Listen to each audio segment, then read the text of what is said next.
Bonjour les élèves, bienvenue à l'exercice 34, les points de discontinuité. Alors les points de discontinuité vont être attachés avec les fonctions rationnelles, on va encore tracer les fonctions rationnelles. Remarquez qu'il y a une fraction ici, là, très semblable à ce qu'on a fait dans 33. Alors, trace le graphique f de x égale x plus 1 sur x carré moins 2x moins 3. J'espère que vous pouvez regarder à ça et dire, hey, je peux probablement factoriser ça. Ok, premièrement, factorise le numérateur et le dénominateur. Alors, qu'est-ce que j'ai fait? Le numérateur est déjà factorisé. X plus 1, c'est un facteur. Ensuite, j'ai factorisé le dénominateur. Remarquez qu'il y a un facteur au numérateur et au dénominateur. On peut éliminer ce facteur-là. Right? Alors, je peux dire, le x plus 1 s'élimine.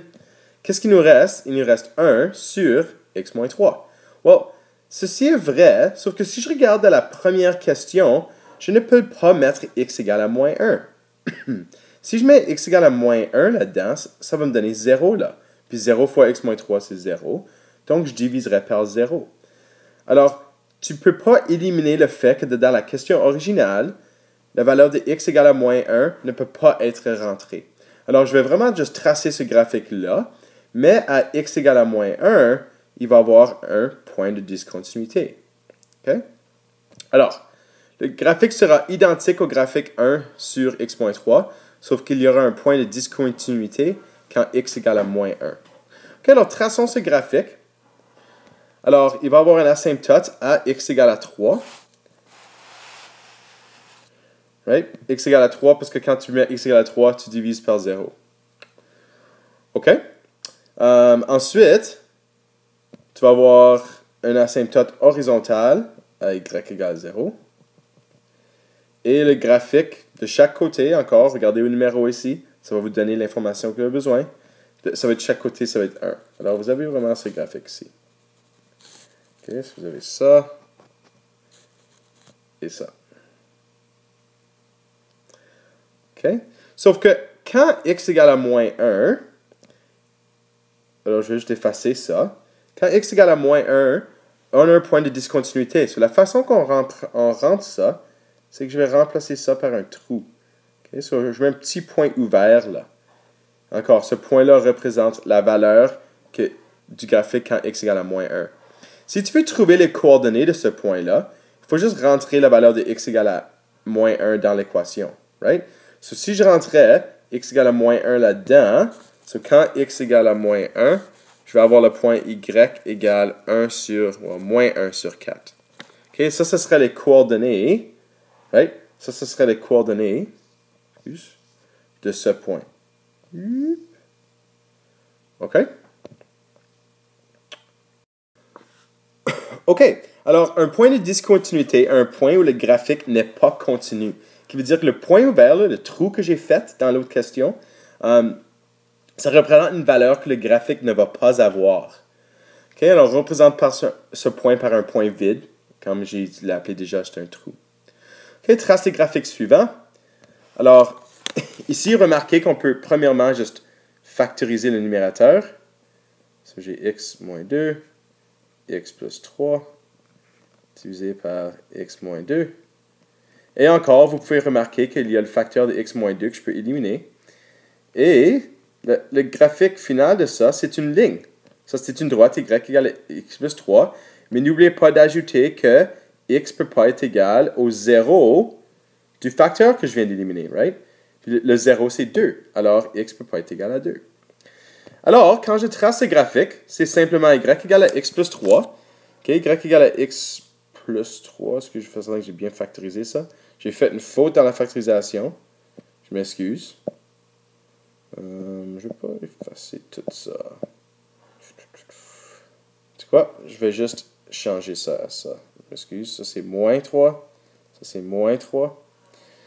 OK? Alors, encore, je vais tracer y égale à x moins 3. Je vais avoir moins 3 ici. Regardez l'origine. Ça va passer par ces points-là. Ça va passer tout ici. Je vais essayer de faire une bonne ligne droite. OK? Puis n'oubliez pas qu'à x égale à 2, on a un trou. Right? Qu'est-ce que vous allez faire à x égale à 2? On va effacer le point ici, là. Et je vais mettre un point ouvert qui représente la valeur qui n'existe pas dans le graphique. Alright? OK, alors, remarquez ici, on peut factoriser le facteur pour une nouvelle question. Alors, je vais juste factoriser ici. Oups, je mets ça en rouge, excuse. OK, so, y égale 2x plus 1, x moins 2, x moins 1, x plus 2, excuse, ça c'est moins 2. OK, alors encore, factoriser. Remarquez qu'il y a un facteur ici, right, qui est répété. Alors je peux réécrire cette fonction, y égale 2x plus 1 sur x moins 1. Mais n'oubliez pas que x ne peut pas être égal à 2, à cause que si x égale à 2, on diviserait par 0. OK? Alors, on vous présente quelque chose comme ça. On a vu ça dans l'exercice 33. Pour tracer ce graphique-là, qu'est-ce qu'on va faire? C'est que je vais simplement compléter la division. OK? Synthétique. Puis je vais les réécrire dans la forme qu'on est confortable à écrire. Alors, juste continuer ça. Alors, je vais mettre le 0 ici. Encore, ça, c'est le 0 de ceci, right? Ensuite, je mets les coefficients numériques ici, 2 et 1. Je descends le 2.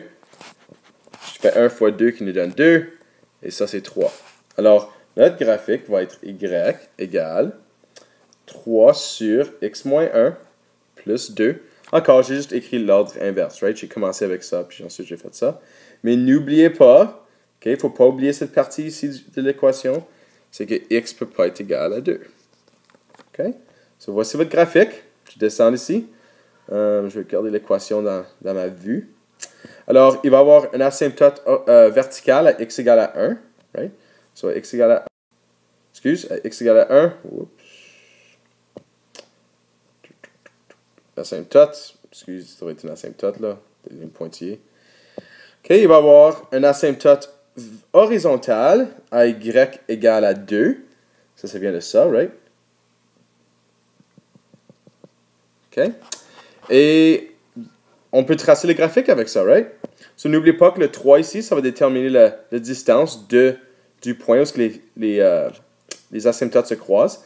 Alors, 1, 3, so je vais avoir le point ici.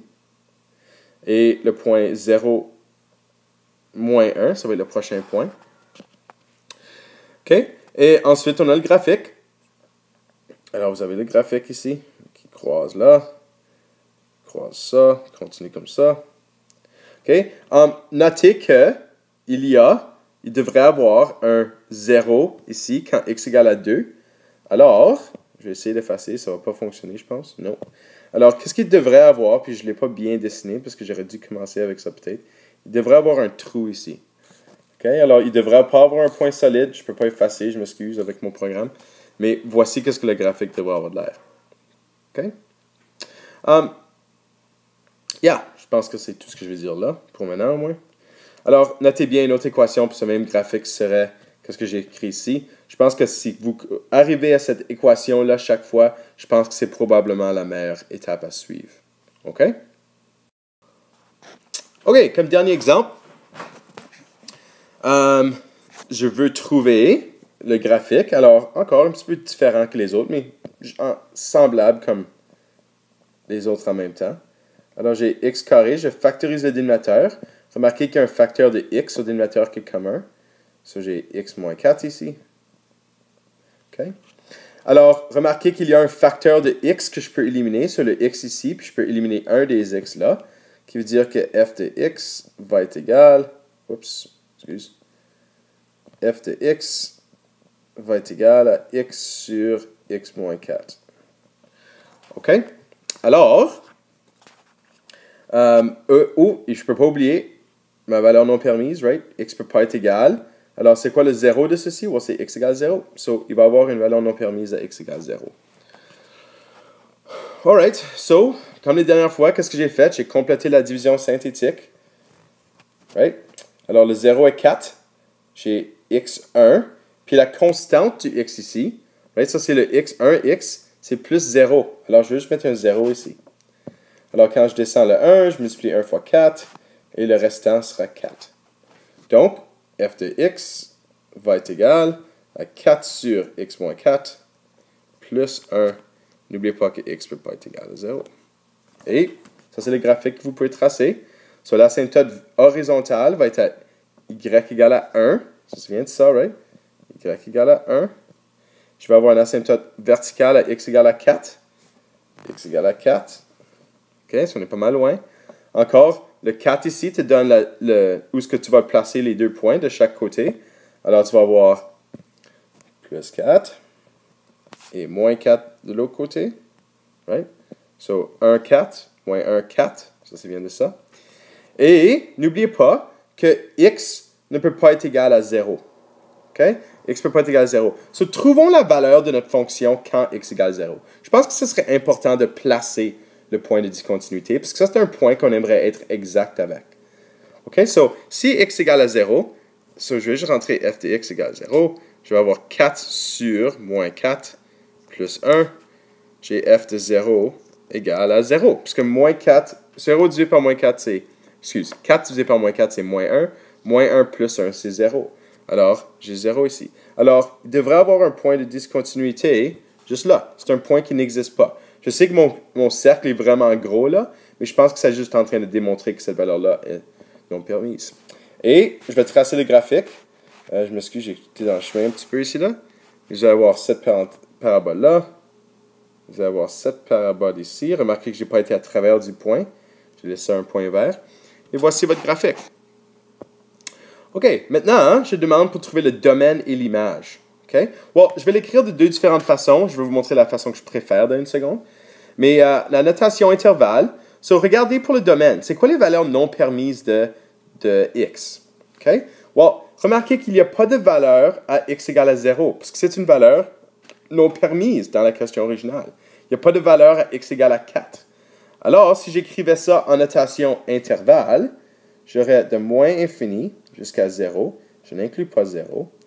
Je vais aller de 0 jusqu'à 4. Je n'inclus pas 4. Et je vais de 4 à l'infini. So, je pense que c'est assez difficile, ça. Right? Une autre façon de dire ça, c'est ceci. Je veux dire que x est tous les nombres réels. Okay, excuse, ça, c'est une belle parenthèse, là. Mais x ne peut pas être égal à 0 et, je vais dire x ne peut pas être égal à 4. Je pense que ça, c'est peut-être un peu plus facile à écrire que ça. Mais les deux disent la même chose. OK, maintenant, regardons l'image. Well, si vous regardez à l'image, remarquez qu'il y a des valeurs non permises d'y aussi. Well, oups, excuse. À y égale à 1, il y a une valeur non permise. Le graphique ne va jamais actuellement toucher y égale à 1. Right? Il ne va jamais aussi toucher y égale à 0. Right? Si ça va rapprocher l'asymptote, rapproche l'asymptote, mais il ne va pas avoir de valeur à 0. Alors, pour l'image de ce graphique, je vais mettre ça en rouge, on pourrait dire encore, notation intervalle, ce serait de moins infini jusqu'à 0, pas inclus 0. Puis ensuite de 0 à 1, pas inclus 1. Et de 1 à l'infini.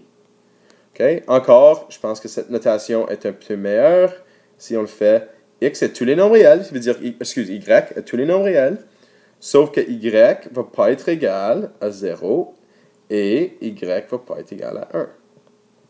Okay? Alors, c'est vraiment important de trouver les coordonnées de ton point de discontinuité parce que ça va te donner le domaine et l'image du graphique. Alors, je vous advise de trouver les coordonnées de votre point de discontinuité pour le placer sur le graphique. OK? Bonne chance les élèves. À bientôt.